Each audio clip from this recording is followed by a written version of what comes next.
The 15th of February 2015, Attila Total War released. I bet no historical fan at the time would have realised that would be the last full historical title of the decade. Warhammer 1 and Warhammer 2 are fantasy. Thrones of Britannia was a half-complete saga. Three Kingdoms had records mode, but let's be honest, it's a fantasy title. Simply by running it in the historical records mode makes the game run in lower quality as opposed to romance mode. And now, 2020, we have Total War Saga Troy, a saga with a fantasy element. Don't get me wrong, it's okay to enjoy just one of these types or both. I love Warhammer 2 and Troy, but they are not full historical titles. This video is not a complaint, it's merely a discussion. A discussion about the future of historical Total War, and if we will ever see it again. The first question to ask is the community still around? Are historical fans still present and excited in the numbers that they once were? Warhammer 2 launched to great success and still continues to get tens of thousands of players every single day. Numbers never been seen before from the historical community. Legend moved 100% to Warhammer. Pixelated Apollo has left altogether. And most big names who remained with historical are seeing drastic decline in viewership. Is the fantasy fanbase now just so dominant that historical fans no longer matter? No longer hold a large enough percentage of the pie for CA to care? The day of writing this script, Attila Total War has hit a record low for the amount of players, only just scraping 2.5 thousand players during the day's peak. Warhammer 2 gets 26,000. Rome 2 is in third place with 7,000. However, this proves really nothing at all. Warhammer 2 is a newer title. Although still Warhammer 2 is almost 3 years old, there's only 2 years that separate it between Attila. So then, we have to go to another argument. Historical titles are more spread out, and that is the key. In total, Warhammer gets 28,000 players a day at its peak. Historical gets 25 to 26,000. Putting the two at mostly even, excluding Three Kingdoms as that is difficult to categorise. The historical audience, the historical fans, are not a dying community, but rather one that has been divided. With Warhammer, there's only really Warhammer 2. Warhammer 1, for those who don't know, is obsolete now, as there's a version of that built into the second. This funnels the fantasy fans into one game, making it appear bigger and stronger, whereas in truth, it's just the same size as the historical community. That I had to settle first, before talking about the creative assembly. So the player base is there. It is equal to Warhammer. So why are we shoved to the side with next to no new content?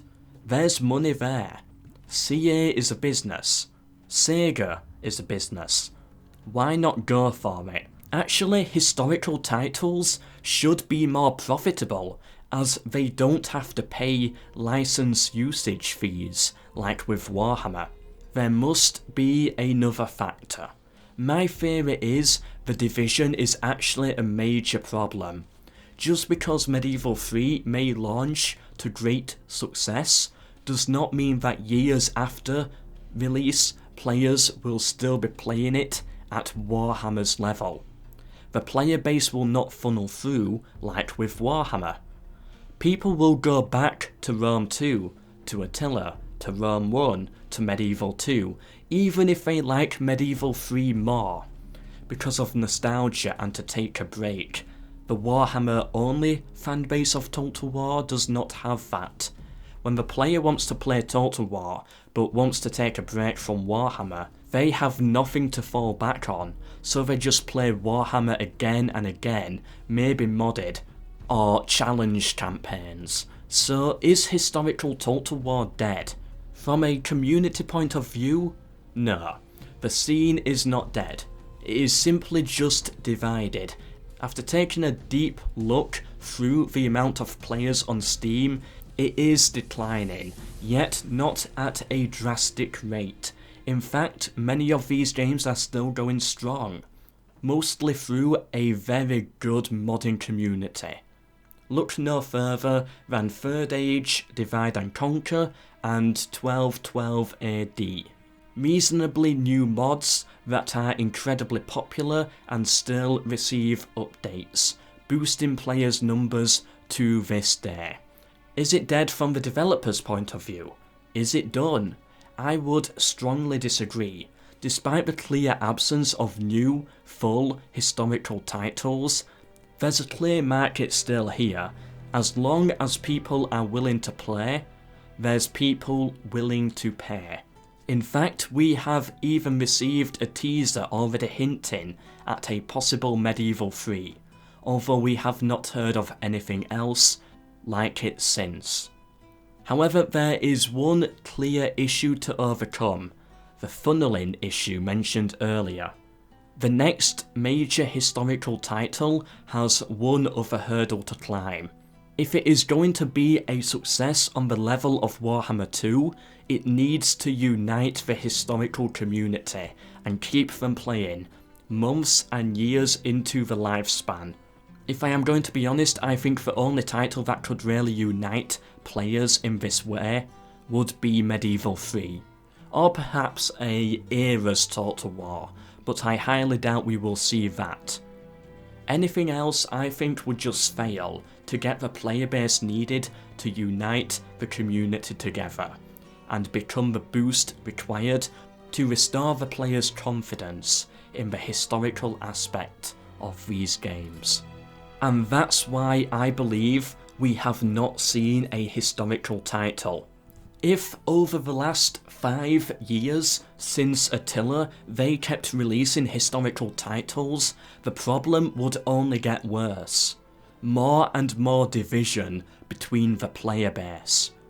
By actually starving the community out of content for 5 years, and probably longer, actually has built up an increased level of hype ready for when the Creative Assembly do return to full historical titles, which would be needed to give it the boost it needs to compete with Warhammer.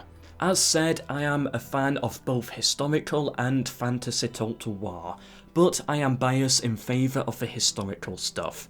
Despite this though, it is obvious the historical community has been left starving for content over the last 5 years.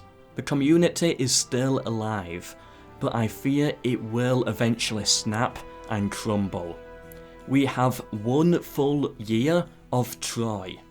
Then we have 1 full year of most likely Warhammer 3. Then again, most likely 1 full year of another saga title. Then, and maybe then, 2023, will we get a return to full, pure historical titles.